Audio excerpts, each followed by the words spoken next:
Okay guys, here we go. Patzer's Playground, Episode 5, Tournament Edition.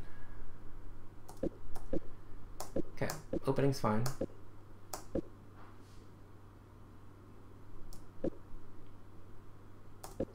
This is all just standard stuff. White's just getting all his pieces out.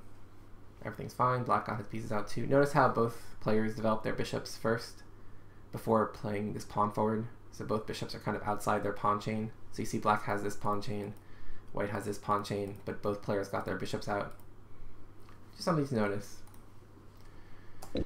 Okay, so black initiates this capture, white recaptures. These double pawns aren't necessarily weak, because notice that this pawn controls a square d4, and also this rook can come to this file and potentially attack this pawn, and also this bishop might be able to use this diagonal. So these double pawns are not weak, and white now has two bishops, so nothing wrong with that. Okay, bishop e6, bishop b3. This is all still theory. It's all still theory. It's at a slower time control, so it'll be a higher quality game, but not necessarily a higher skill level. Like if these guys played blitz, it would probably be around the same as the other ones. So, but again, since these guys have plenty of time to think, they're not going to be making outright blunders. Well, maybe. We'll see. We'll see. Okay. So again, not much to comment on here because these are all natural moves. No one's really made any errors. Okay, d4 is a good move. Controlling the center. Bishop g4. Queen d3 is a good move also. Unpinning this knight. Also defending this pawn again. Okay, queen a5 is a little odd. I think the queen, if it's going to develop, would prefer to go to c7. On a5, it's not really doing much. So knight d2. Excellent move, by the way. Knight d2. So the point is this knight wants to kind of hop into c4. Another idea is this knight at f3 is not really doing much with this pawn structure d6 and e5. So this knight can actually relocate to f5. And so the way it relocates to f5 is it goes knight d2, knight f1, and then either knight g3 or knight e3, and then it's hitting this f5 square. Then from f5 it hits d6. So if c4 is taken or otherwise not a move that white wants to play, he can always reroute his knight to f5. And it'll be better than on say f3.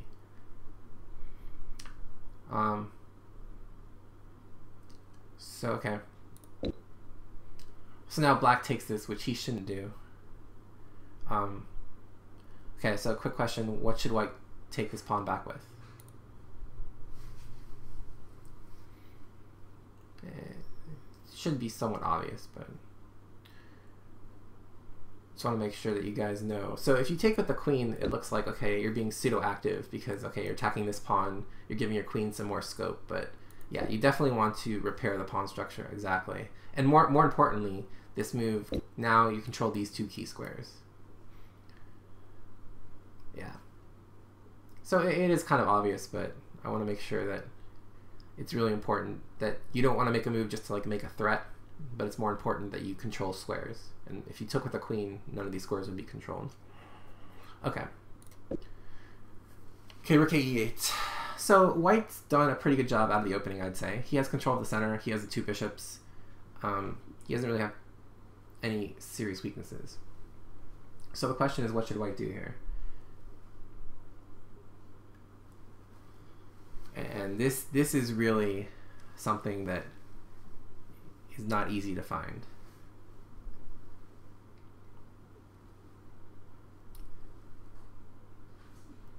Yeah, so a move like f3 makes sense. You're solidifying the center, kicking the bishop. But in reality, that bishop is not doing anything detrimental to our position. So what pieces are not developed yet? That's often one of the first things you want to ask yourself. What pieces are not developed yet? So which of white's pieces could use better squares?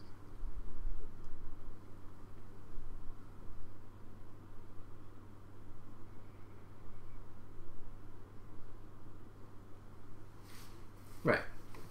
So this guy's not out and this guy's not out. Okay, good. what is Black's weakest point at the moment? Not saying we can necessarily attack it, not even saying that, you know, it's something that's not easily guarded, but what would you say is Black's weakest point? And again, he doesn't really have much of any because his pawn structure is fairly compact, but what would be his weakest point? Yeah, you guys are absolutely right. Very good. Yeah, it's d6. Excellent. Okay, so with that in mind, White's best move is actually bishop a3. Bishop a3. So can someone tell me why this move seems good?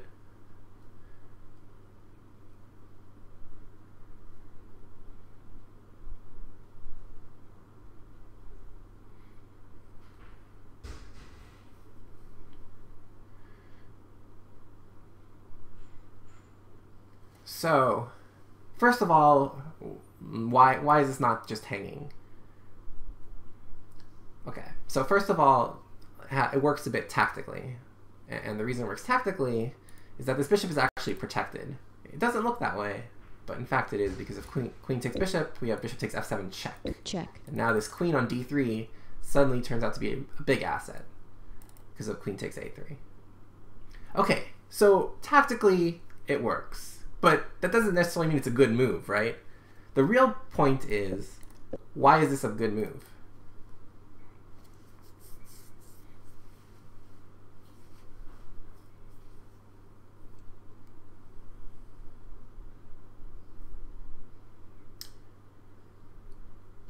So it hits the pawn on d6, right?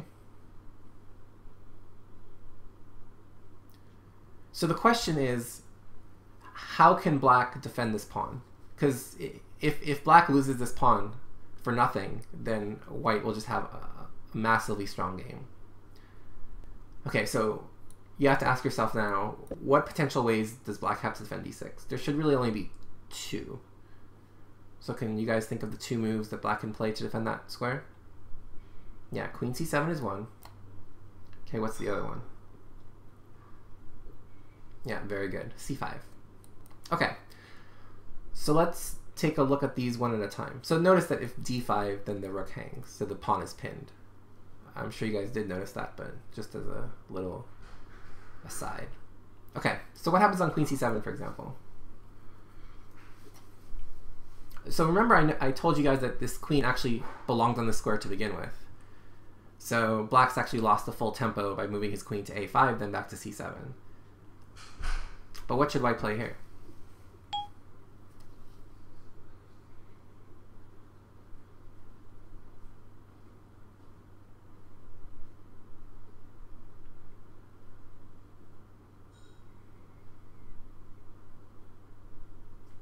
e5.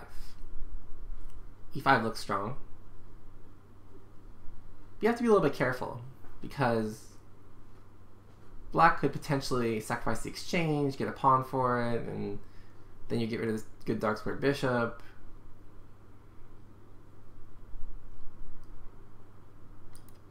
Is there another move we can do to hit d6 straight away?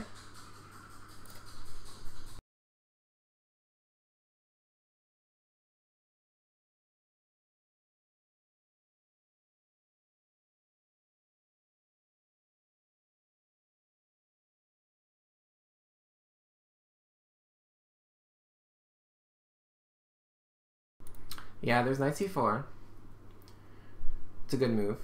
Hits this pawn. But notice that Black could play something like c5 there.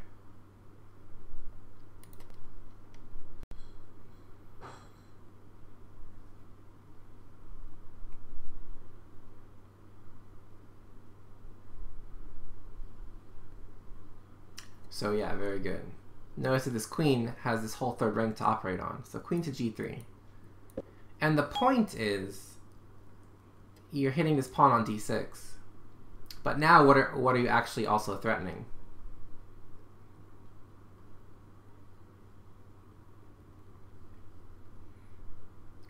What kind of tactics exist here now?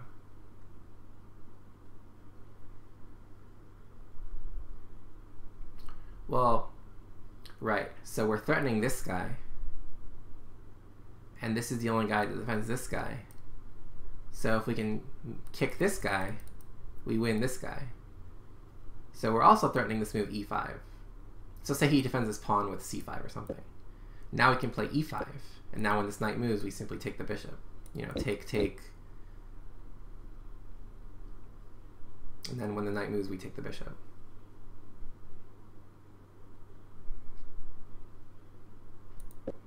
Actually, we might even take here first, and then after here.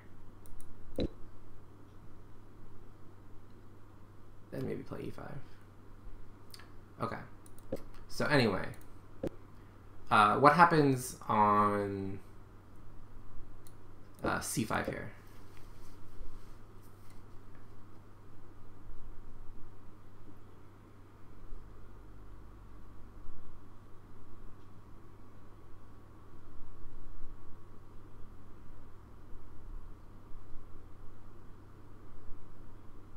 Yeah, very good. Now notice the fact that we play this move bishop a3 means that this knight is no longer pinned because this rook is defended. So we're able to move this knight. Because notice in this position, if we played a move like knight c4, we just hang a rook. So the knight was pinned, but bishop a3 unpins the knight. So after c5, knight c4 is possible. Very good. So black has to move his queen. So queen a6, for example. And now we simply take on c5. If pawn takes, then we have knight to d6. And the point is that black's probably going to be losing a pawn here. So if you move the rook, I can take your queen, and then your pawns would be very ugly. If you take my queen, I can take back, then you'd have to play something like rook b8. And again, this looks very ugly. I could play a move like e5 now. This knight really has nowhere to go.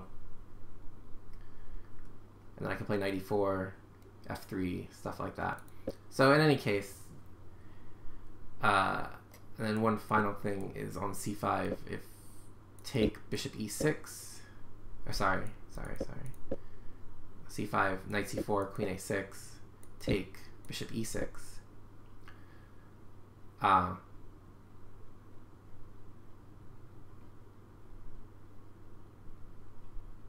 or sorry, bishop e6 first.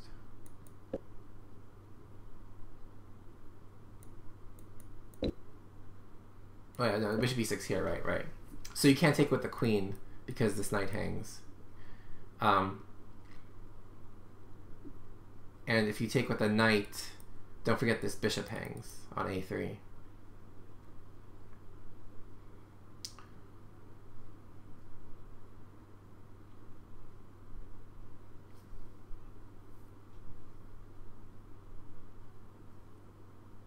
So the best move here for white is actually to play this move c6. And the point is simply, you're opening up the bishop to capture on d6.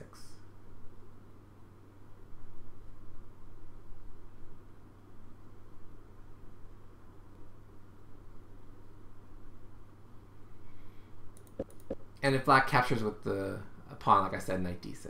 Okay, so anyway. So bishop a3 would have been a good move to kind of develop with a gain of tempo. So notice, again, regardless of all of these, tactical possibilities and positional threats, notice that at the base of this move, we're doing two things, right?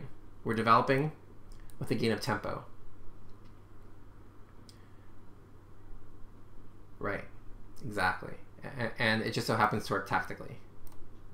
So to notice that tactic is one thing, but attack and defense, right? Okay, so white played rook e3 instead, which is okay. Bishop e6, knight c4, which unfortunately is a mistake. So does someone see what black can do here to take advantage of this move, knight to c4?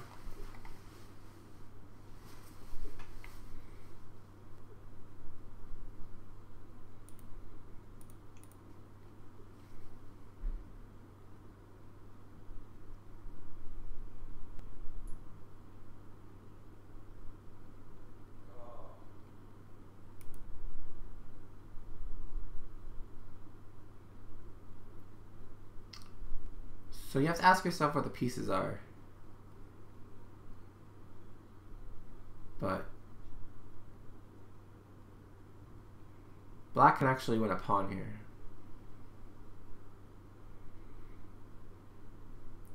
Yeah. So it's actually so weak you can actually take it. So if queen takes, obviously this pawn just hangs. 2 attackers, 1 defender. But if bishop takes, you can actually still take. Because take. What does black have at the end? Black has a fork. Queen c3. And black wins his material back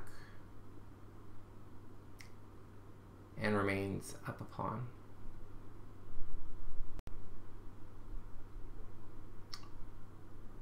So, yeah, notice the move like d5 wouldn't be quite as strong.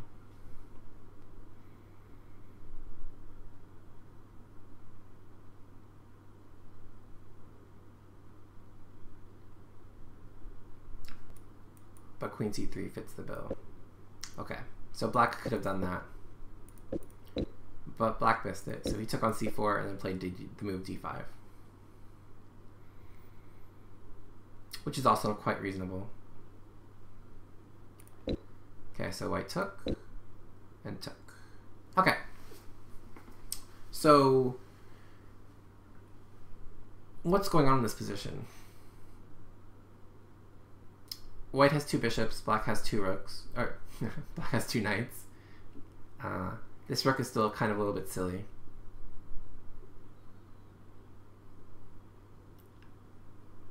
So what should white do here?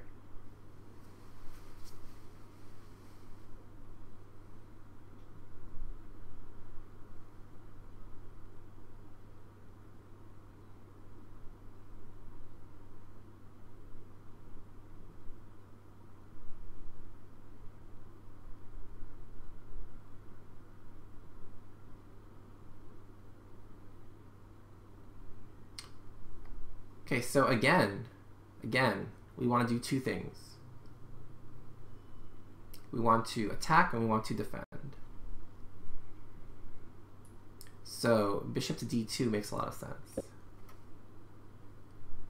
We are simultaneously attacking the queen, but we're also getting our rook out. So development with a gain of time, always good. And now notice that after queen c7, for example, white can play a move like rook to h3 and threaten checkmate.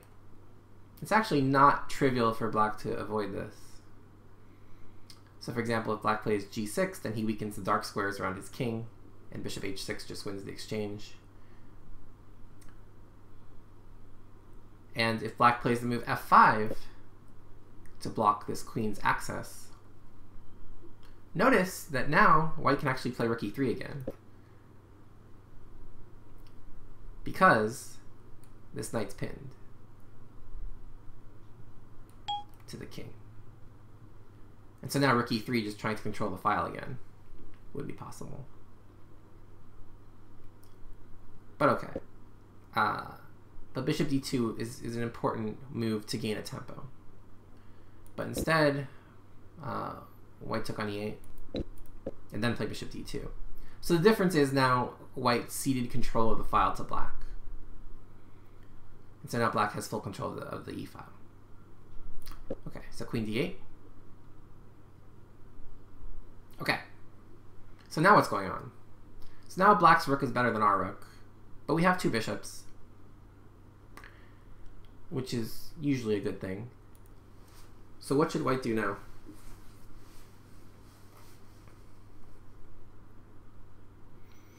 Who has a better pawn structure, white or black?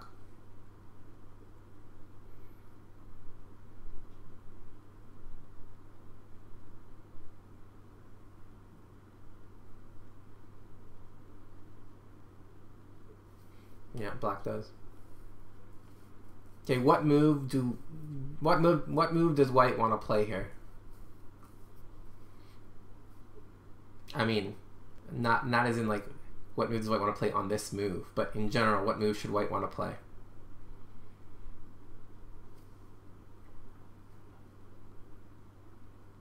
Okay, first of all, notice that this rook is actually not a problem. Because notice, it can't go here, it can't go here, it can't go here, it can't go here, and it can't go here. So although it does control the file, it doesn't really have any serious entry points on the file. So because of that, we don't necessarily have to make a move like rook e1 to contest it. There are other more pressing issues.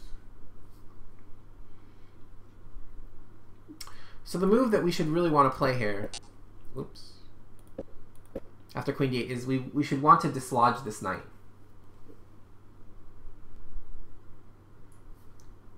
And the way we do that is to play the move c4. And the way to do that is to move this bishop. So the right answer is actually to play this move bishop to b3. Looks a bit silly, but the actual point, of course, is we want to play c4 next move. And then d5, and we can potentially get a passed pawn on the d file. But at the very least, we dislodge this knight that's kind of planted itself. Notice that we don't want to take this knight, because, okay, although it does create this isolated pawn for black, notice that this pawn on c2 becomes a permanent target, because now the c file has opened up. And this bishop would be technically bad because this pawn, and this knight would be good. So only black could hope to win from that position. But by playing bishop b3 and c4, we start opening up the position for our bishops to kind of get active. Okay, so white played rook e1 to challenge this rook, which was a terrible idea, but like I said, it wasn't the most pressing thing to do. Check. So black captured, white captured. Black played his knight to f6 on the 7th rank. And again, bishop b3 and c4 would be the right idea. Bishop d2, again, not a necessary move. Okay, queen e7. And now f3. Okay, so he's trying to create some lift for his king. Not the worst thing in the world. It looks weakening, but it doesn't seem like white or black can take advantage of it, really. And notice that this knight is now, its advanced squares have been taken away. So f3 is okay. Okay, b5. So white really has only two choices. He can either take the knight or move back. Which one is better?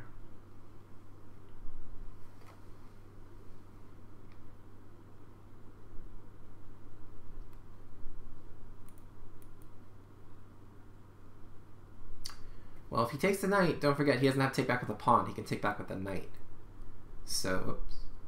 Well, you know how knights move, but yeah. So it doesn't actually win a pawn. And yeah, sacking the bishop for 2 pawns is not the answer either, because the knights are too strong. Yeah, he could take the pawn, but again, these knights would be too strong if that happened.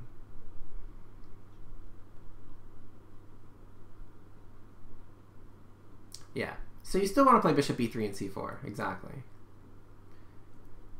Yeah. And then bishop b3, and again, white's probably slightly better. Because notice, okay, after, say, g6 or something, or even h6, after c4, okay, so now notice we're threatening this and we're threatening this. So, okay, if he takes, now notice what has he created now? What does black have that he didn't have before? Well, he has weak pawns now here and here. So now he has targets, and our pieces are more free. So now this bishop can go to a4 and hit this guy, etc., etc., etc. Yeah. Okay.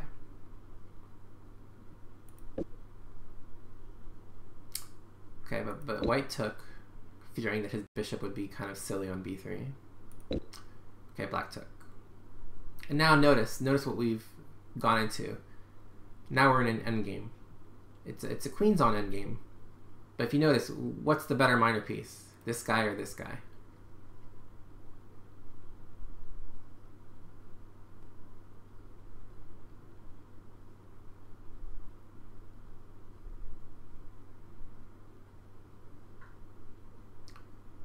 Not the bishop.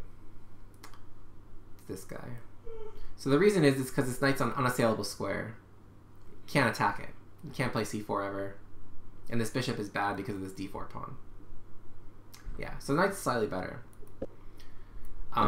Okay, so white is worse in this endgame, but not something super substantial. The reason is because of these queens. As long as white keeps these queens on the board, he should be okay.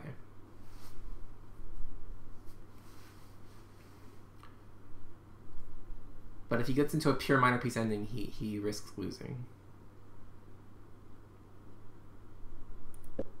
Okay, so white played c4, which is good. Take, take. Okay. So again, this knight is unassailable.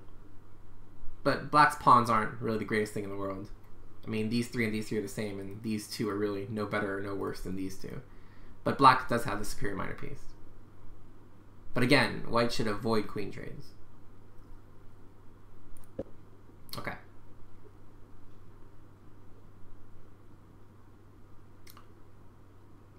So black switches his queen to the b file. Now the question is, what should white do?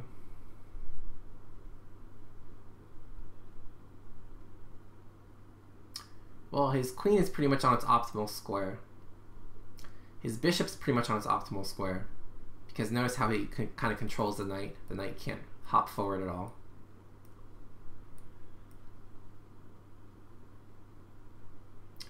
But notice that we don't want to really get the king active.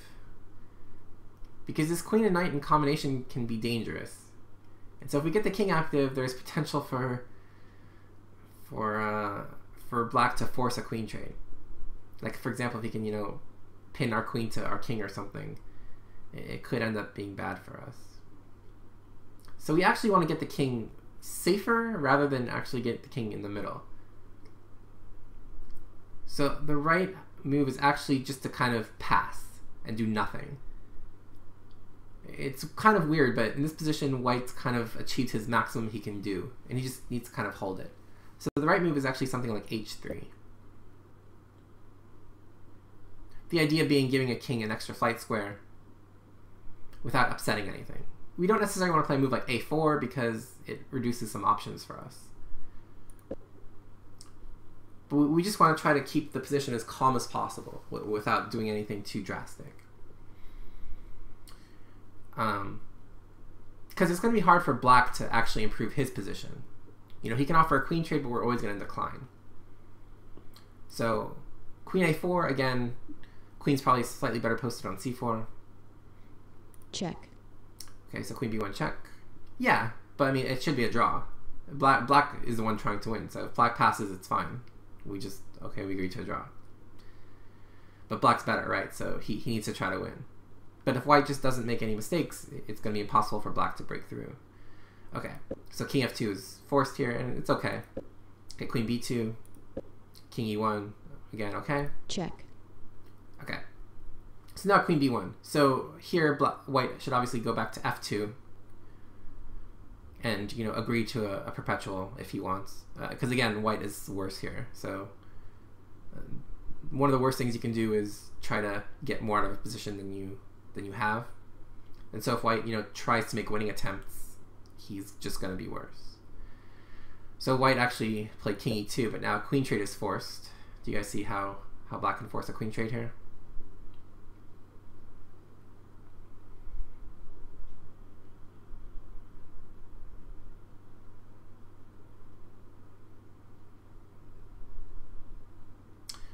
Yeah, so black can play queen b5 and fork.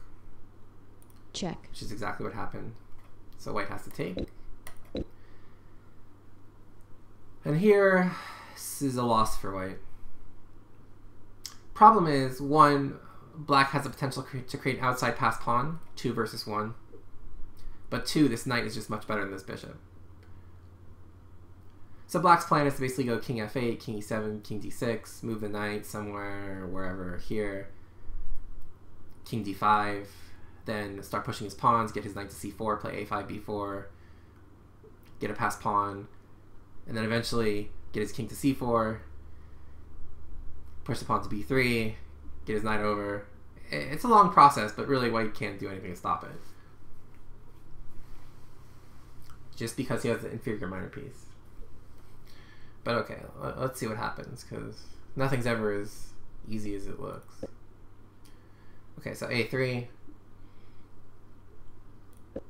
f6, king d3, king f7, king e4, king e6. Okay.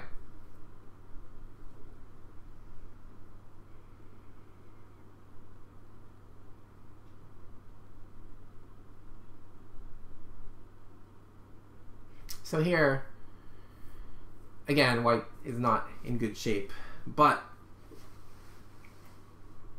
he can still try to fight. And the way to fight is to try to exchange off as many pawns as possible. Because, you know, say these three are gone, and these three are gone, well then it's actually fairly easy to hold the draw, right? He'll just exchange this one for this one, and then sacrifice his bishop for the last pawn, and draw. So the more pawns white can get off the board, the better it is. And white would also like to hold his king on this square. So a move like g4 makes sense, because now you're stopping f5. And if black wants to play like g6 and f5 to exchange pawns, white's okay with that. So here g4 isn't a weakening move as much as it is just trying to hold on to the e4 square. And again, white trading pawns is not something that he's averse to. Okay. But white plays this move bishop b4.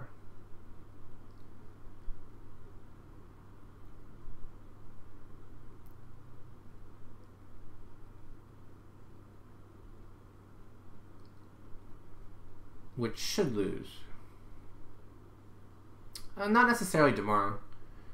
You don't necessarily want to play h4, but just play g4 and then kind of just shuffle the bishop back and forth. Check.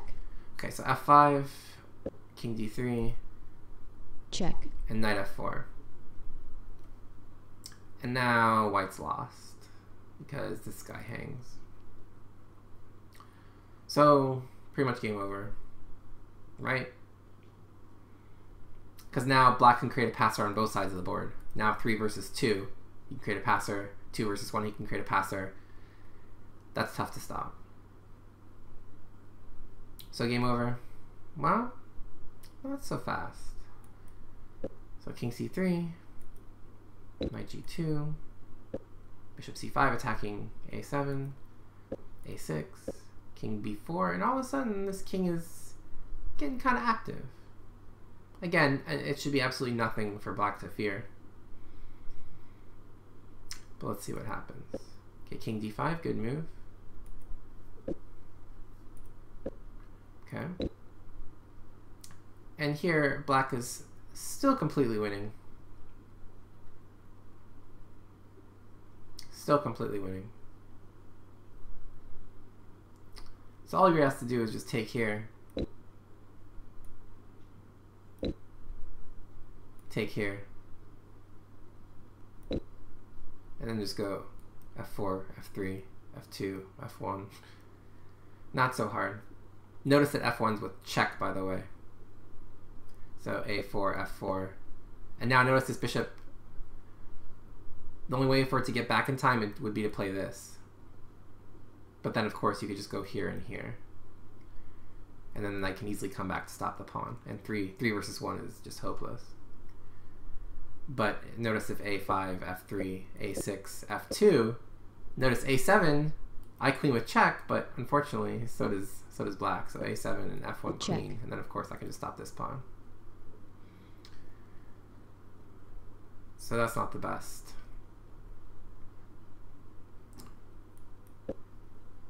So again, some simple counting would have led black to that variation, but he gets worried, so he plays king c6. Okay, fair. Now bishop f8, good move. Because now he's starting to maybe play d5, deflect the king off of this pawn, and then take and then start running this pawn. Again, black should just take on f3, do the same thing we described, take h2, f4, f3. The knight can get back to c6 and stop the pawn. Okay, knight c2, not the best, not the best. Because now again, d5 is possible, and then you can take on b5. Check. Which is exactly what happened. So white is fighting. Still not good, but better than it was 3 moves ago. Okay. Check. Knight d4 check. Okay.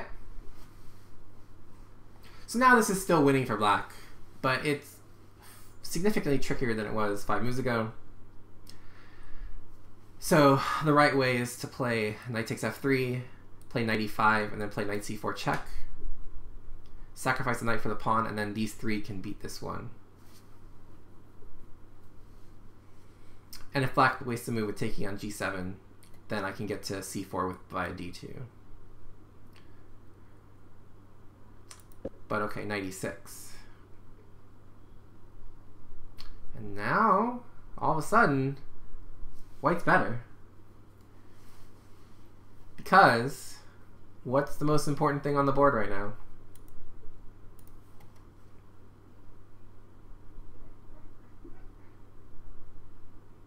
Yeah, this guy. So this guy is the biggest thing on the board. So all I have to do is just keep this alive, and white should be better. Okay, so we gotta move this bishop as far away from action as possible. So bishop b4 is actually a bit of a mistake. The reasoning is that black can play king c4, and we're not able to play a4 because our bishop hangs. So the best move would have actually been bishop e7 here. Just keep the bishop as far away from everything as possible. And then you're threatening to play a4, a5, and it's actually rather hard to stop. But okay, bishop b4, king c4, right? And now a4 is not possible, so it wastes a couple of moves, because now the king can get to b3. So bishop d6, knight d4. Okay, so obviously this was a huge mistake. He should have played king b3. But after knight d4, white's completely winning again. Just a4. King d5, keep the bishop away. Okay, knight takes f3, doesn't really matter. a5, a6, knight c6, bishop f4, a6, or h6. And now, white has a very interesting way to win. It's very complex. It requires several key maneuvers that I'll go on to describe. But this is a win for white. Unfortunately, black offered a draw here, and white accepted.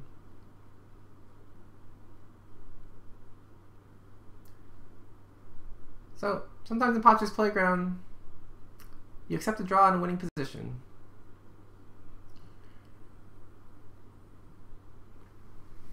But yeah, this is real tricky. This is real tricky. So, I'll show you guys.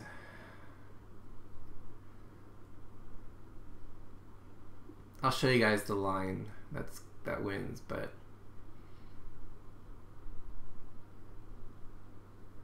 yeah, this is not simple. Okay, so let's look at the line that wins. So it starts with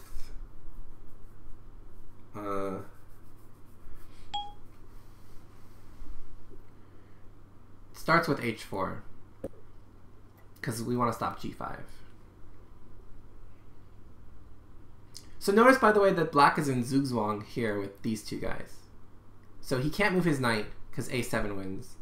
And he can't move his king because he hangs his knight. Okay, so notice that. So he has to move a pawn here. So he only has 3 choices: g6, g5, or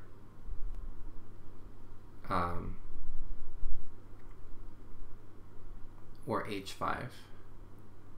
Okay, so on g5 you actually take with a bishop. And then this pawn promotes with check. And also this pawn promotes with check.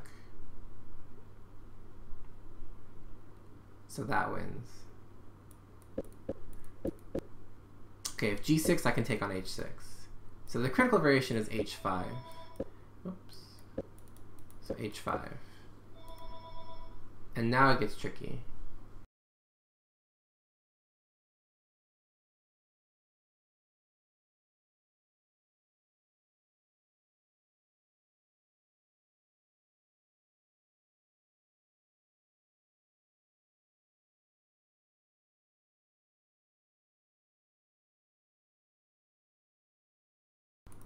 So yeah, we need to make a passing move. Zwish actually had the right idea. You want to play bishop e5. Looks funny. But it actually makes a lot of sense, right? If knight takes, a7. If king takes, knight wins.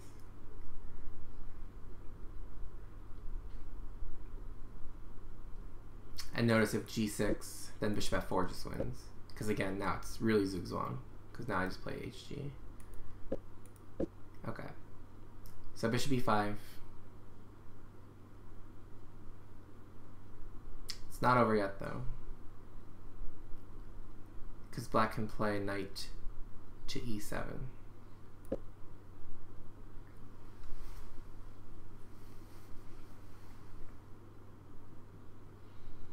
Now the point is if a7, I play knight c8 check and take on a7.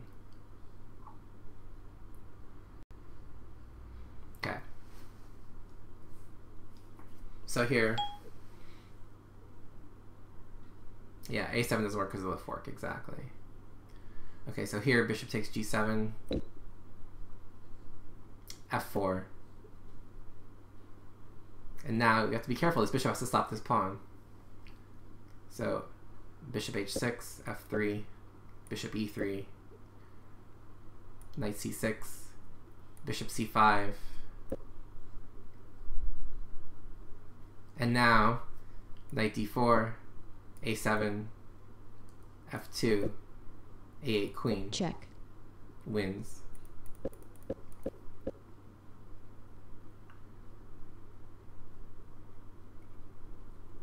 So,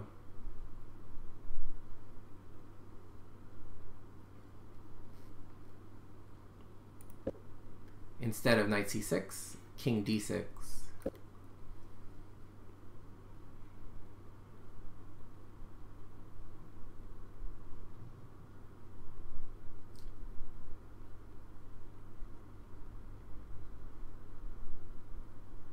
King b7, knight c6, king b6,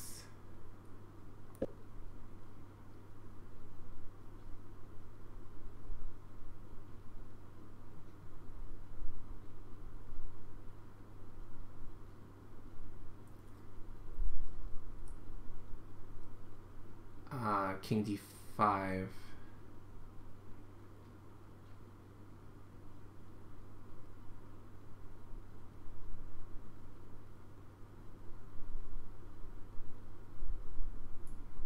or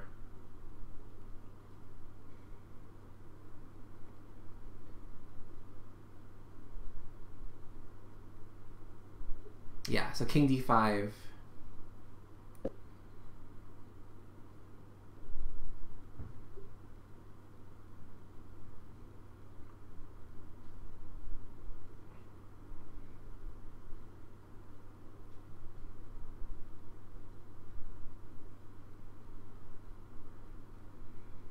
and now I believe a7 wins,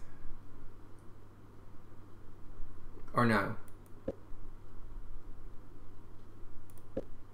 here a7 wins.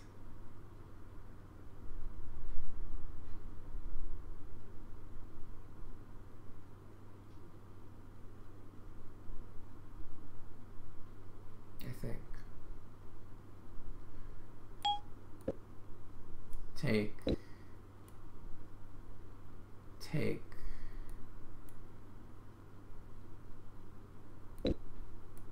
Here, here, here, here. here, here, here, here, here, here, here, here, here, here, here, here, and just in time. And the pawn queens. And if black tries to go the other way, it doesn't work either, because so if he tries to go this way, then here, here, and then bishop f2, here, here. And now notice the king can't fork both things, so if king g2, now here, and then if king g3, king g5. And again, wins.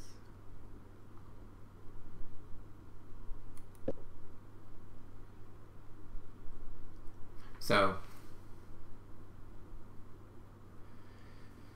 yeah, I mean, again, like, it's almost like a study-like way to win the game. And I can understand why they'd want to draw. Like, it's not immediately obvious, but they did agree to a draw in a position that was technically winning for white.